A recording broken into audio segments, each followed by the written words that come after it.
Well, LSU special teams under new special team coordinator John Jancek has to be better. And that's not credit to John Jancek. I'm saying it has to be better because I'm not sure how much worse it could get. You are Locked On LSU, your daily podcast on the LSU Tigers. Part of the Locked On Podcast Network. Your team every day.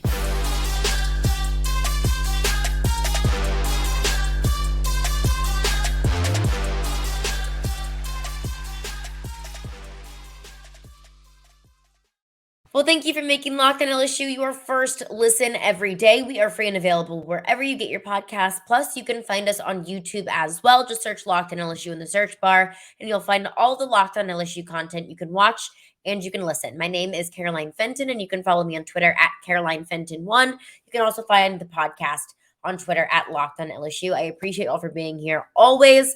And as always, I appreciate you for making Locked On LSU your first listen every day. Well, let's get into it because we know Brian Kelly and the LSU football team, they're out on the practice field this week for spring practice, had the first day back after about a week and a half break on Tuesday, back out on the practice field on Thursday. But I want to go back to something that resonated with me, what Brian Kelly said on Tuesday, because he's given us some peeks behind the curtain of some positional battles that might be going on, some positions that they feel comfortable with, injury updates, so on and so forth. Just like some good housekeeping things at this point in the season. And if y'all have been listening to Locked On LSU for, a while, all the way back to the regular season, you will know that my number one bugaboo for this football team in 2022 was special teams. It absolutely just kept me up at night how awful special teams was. And I'm not alone in feeling that. You probably felt the exact same way.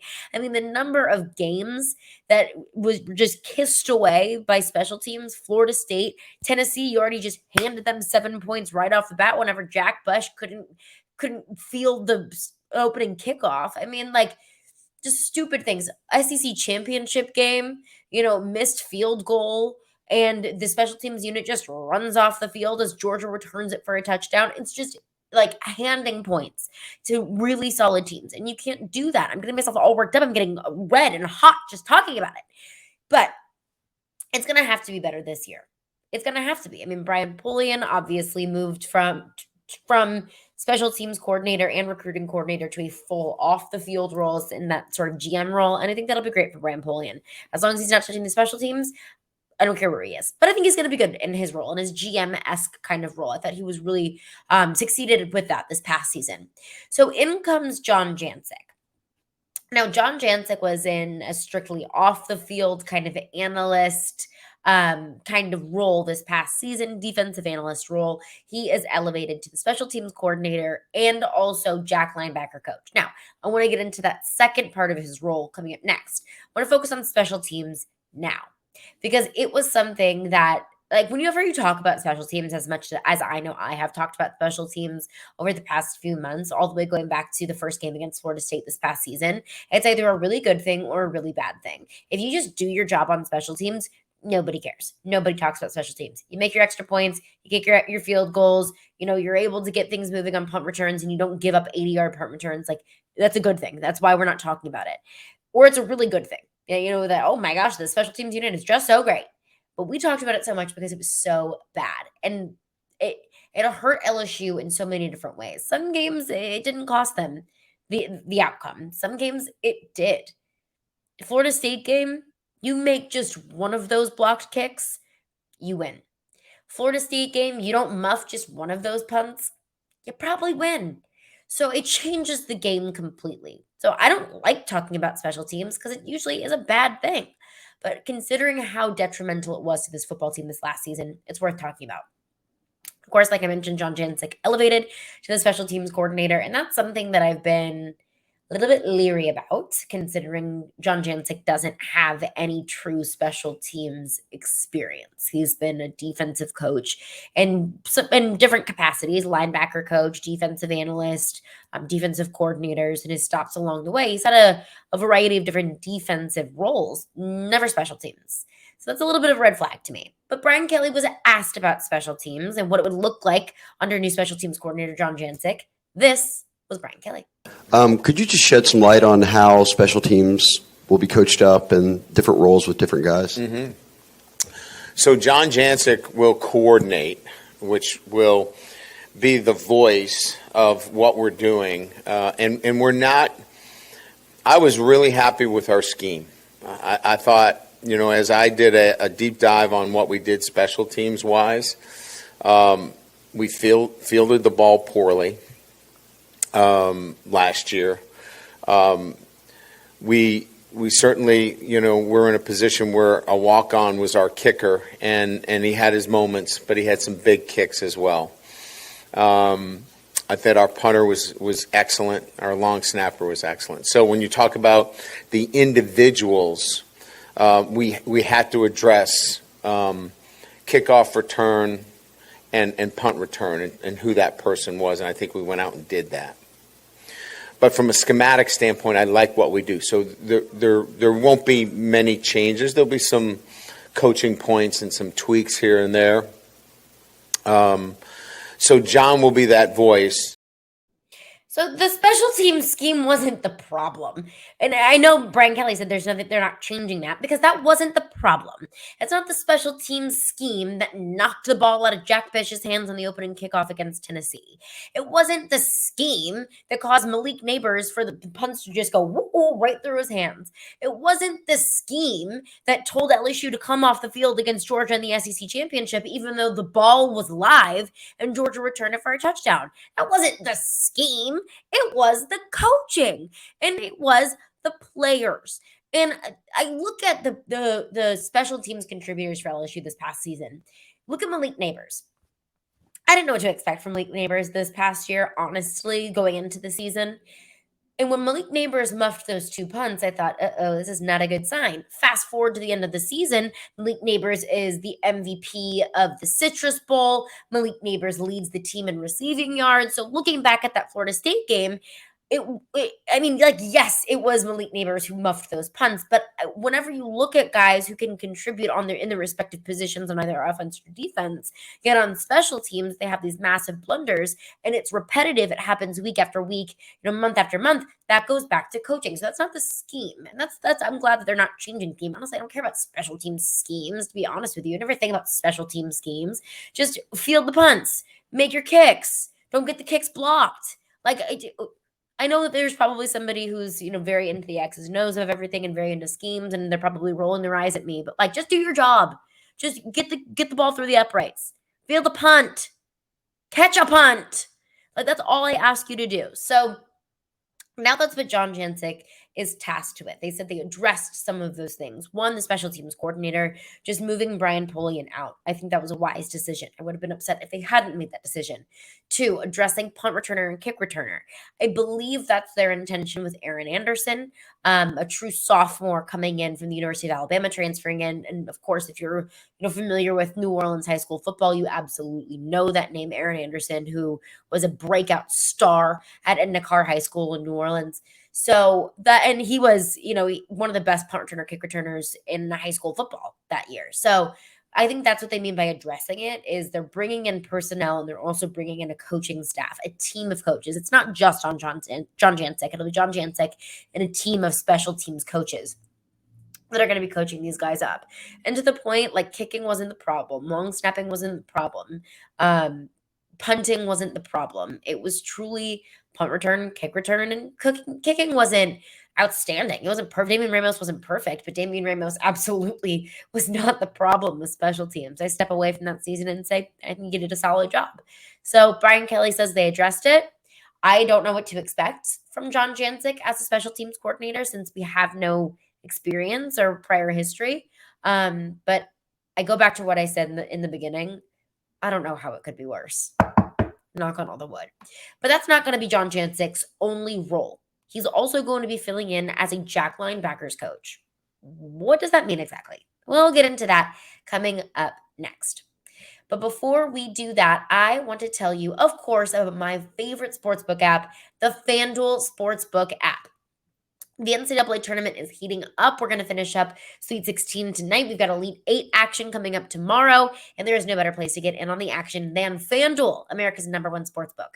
That's right, because right now, FanDuel is giving new customers a no-sweat first bet up to $1,000. That is $1,000, up to $1,000 rather, back in bonus bets if your first bet doesn't win. Just go to FanDuel.com/lockedon and sign up today to claim your no-sweat first bet. Then you can wager on everything. They've got money line, point spreads, which team will be cutting down the net, all of that on that app that's safe, secure, and super easy to use. So don't miss your shot at a no-sweat first bet up to $1,000 when you join FanDuel today. Just go to FanDuel.com/lockedon to sign up. Make every moment more with FanDuel. Well, thanks for making Locked On LSU your first listen every day. We are free and available wherever you get your podcasts.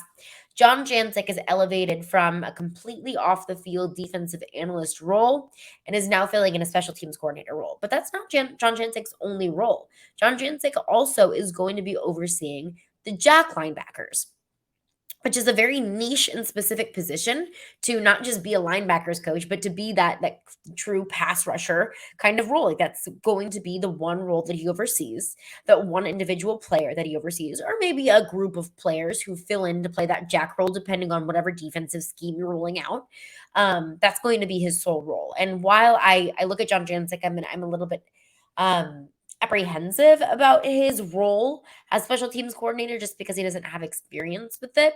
This jack linebacker role is tailor-made for John Jancek. As I mentioned earlier, he is strictly a defensive coach. He was a D lineman in college, played for Brian Kelly in college at Grand Valley State, was a GA at Grand Valley State, and then he was a defensive coordinator, made several stops at mid-major, non-Power 5 teams, non-D1 teams, was a D-line coach at Central Michigan, linebackers coach at Georgia, defensive coordinator, Georgia, D coordinator at Cincinnati and Tennessee, and then made some rounds as consultants and safety coaches. He was a defensive quality assistant at Georgia over the last few years. And, you look at the defenses that he oversaw in Georgia from 2020 to 2021. I mean, 2021, obviously, like we all watched that Georgia team. That was the best defense that I've ever seen in college football. And the linebackers that he was coaching, you have Nolan Smith, who had 40 tackles that season, Nakobe Dean, who was a Butkus Award winner in 2021, Quay Walker, who was a first-round pick. You got Jalen Carter, who was projected to be a first-round pick, not first overall pick, but first-round pick. Trayvon Walker, who was the first overall pick. Jordan Davis, who was a first-round pick, taken 13th overall. I mean, like, the guys that he was coaching at Georgia, yes, they have sheer talent, but they were coached very well too. And that, I do have to give a hat tip to John Jancek. What was his involvement in that defense as a defensive quality control assistant? I don't know. They're not going to tell you. I mean, he's not the D coordinator. I can't give him all the credit. He's not the head coach. Can't give him all the credit. But he had some sort of involvement in it. In some form or fashion, John Jancek's DNA is ingrained within that Georgia defense. So those are all positive signs. And Brian Kelly was asked about John Jancek's role as the jack linebacker position coach and also, what the jack linebacker position is shaping up to be. BJ Ojulari enters the NFL draft, and I want to get into a bunch of draft talk. Of course, we've got Pro Day coming up next week. We're going to get into all that stuff next week. But BJ Ojulari enters the NFL draft, and that leaves a really big hole of who is going to fill that jack backer position. Brian Kelly was asked about it, any front runners that could be filling that role, what their approach is to the jack linebacker role, and what John Jancek's role will be within that system. Obviously, your jack room is pretty much all new guys for the most part, and you decided to bring Coach Jancek to be full-time focus on that. I guess what was your outlook this offseason on that room, and what are you seeing so far? Yeah, so there's young players in there, but we brought some transfers in there. So Ovi Agufu has played a lot at that position in a similar role at Texas, and we felt like him and certainly Braden Swinson are two guys that had a little bit more of a veteran kind of presence with some young players, and we felt like that was the kind of mix that we were looking for. And that's proven to be pretty good right now. Ovi's been really good as a leader, as a mentor right away to some of the young players. And I think some of the young kids have shown themselves to be a little bit further along than we thought. And that will be a position that continues to evolve. But I think we wanted somebody coaching that position on a full-time basis because of certainly, you look at what we're asking that person to do. It's hard sometimes for the defensive line coach to break away all of the responsibilities of that position in terms of coverage and such when you're coaching the interior. So that's why we wanted Coach Jancek to be focused on that with the special teams. And it makes sense, right? I mean, when that position is so key to your defensive scheme, when that position is so niche and so much different than whatever you would ask your inside linebacker to do, then yeah, it makes sense to designate one person to put. No, I'm not going to say all of their TLC into this role because John Jancek obviously still will be coordinating the special teams, but also, that's going to be his one defensive focus is that jack backer position. And I think we all know how important that position is, how important pass rush is in this league, in this pass happy league. Focusing in on some of the names that Brian Kelly mentioned there. He mentioned Braden Swinson, the transfer in from Oregon, and Ovie Oghoufo, the transfer in from Texas via Notre Dame. He played under Brian Kelly at Notre Dame. And just based off of everything that I've read at practice, based off of what I heard from Brian Kelly, and based off of history, I would say right now the leader in the clubhouse to fill that jack linebacker role is Ovie Oghoufo. However, I don't think that it's a role that once you find your starter for week one, that it's just signed, sealed, delivered, book closed when we're not going to address it anymore. Brian Kelly said he was really surprised with the development of some of the young guys. He didn't say it. I'll interpret it on my own. And this is only my interpretation. This is based on zero fact whatsoever. So if I'm wrong, whatever. I would say that probably means Deshaun Womack. Deshaun Womack is one of the early enrollees in the 2023 class. He's a 5-star edge rusher out of Baltimore. He was the top recruit coming out of the state of Maryland. He played the pure edge rusher position in college. So I look at a guy like Deshaun Womack that has so much potential and John Garcia, who joins the show very frequently, he's Locked On's official recruiting insider. He said out of that entire 2023 class, and there's a whole heck of a lot of talent in that class, out of that entire class, Deshaun Womack would be the one that he would say is more likely to start and contribute right away than any other player in this class. So, take all of that however you'd like. But I would say for right now, it's March 24th. There's a lot of time still. There is a lot of practice. There's a lot of developing that all of these guys can do. But where it stands right now, it feels like one of those transfers probably sounds like Ovie Oghoufo, but also he mentioned Braden Swinson as well, is going to be filling in that jack linebacker position because he's spending a whole lot of time with John Jancek. But I'm excited to see what John Jancek does in a more hands-on role defensively.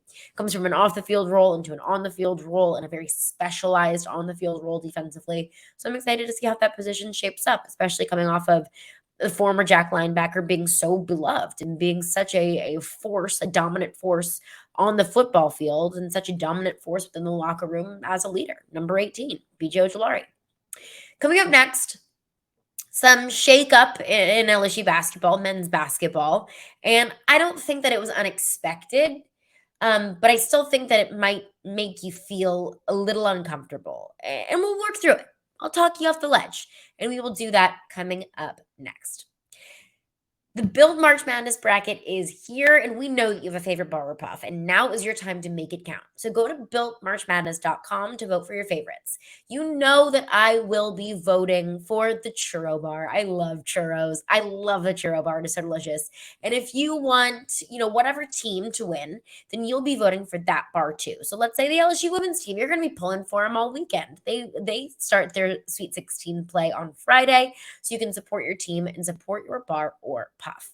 And when you vote for your favorite bar or puff, you'll be entered into a drawing where 50 lucky Locked On listeners will get a free box of Built.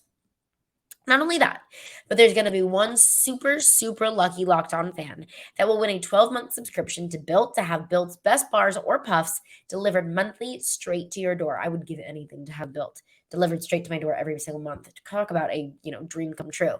So you got to try Built. The best protein bar ever. Seriously, it is amazing. And you won't even think that they're good for you because they're so delicious. They are covered in 100% real chocolate, but super high in protein and low in sugar. So run to builtmarchmadness.com to vote for your favorite bar or puff and pick up a box while you're there. You can vote every single day in March, so hop on in, go on and support your pick. So some shakeup within LSU basketball. We've had so far 4 players transfer out of the program. And I know that you're probably seeing that and you feel a little bit nervous or a little bit uncomfortable about what the future of LSU basketball would look like, how much we trust the future of LSU basketball in the hands of Matt McMahon.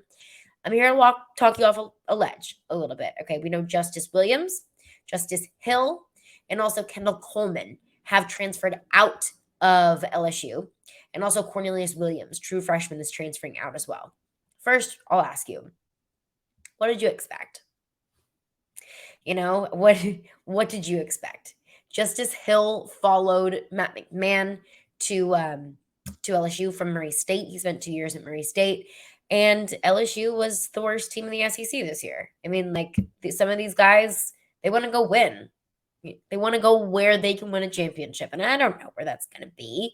For some of these guys, I don't know really what their future truly is in college basketball, to be completely honest with you. I mean, Justice Hill didn't really wow me throughout the season. Remember, he started the season, then he took a step back, and then he came back and wasn't really a continuous starter. He shot 29% from the field this season.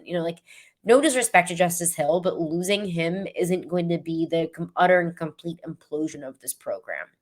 But it's fair to be concerned about the depth and just the pure bodies. Is LSU going to have warm bodies to fill the bench going into the 2023-24 season? I think we'll worry about that. We'll get there. I wouldn't be surprised to see a few more LSU players transfer out over the next few days. The transfer portal's been open for about a week or so, maybe 2 weeks, a little over a week.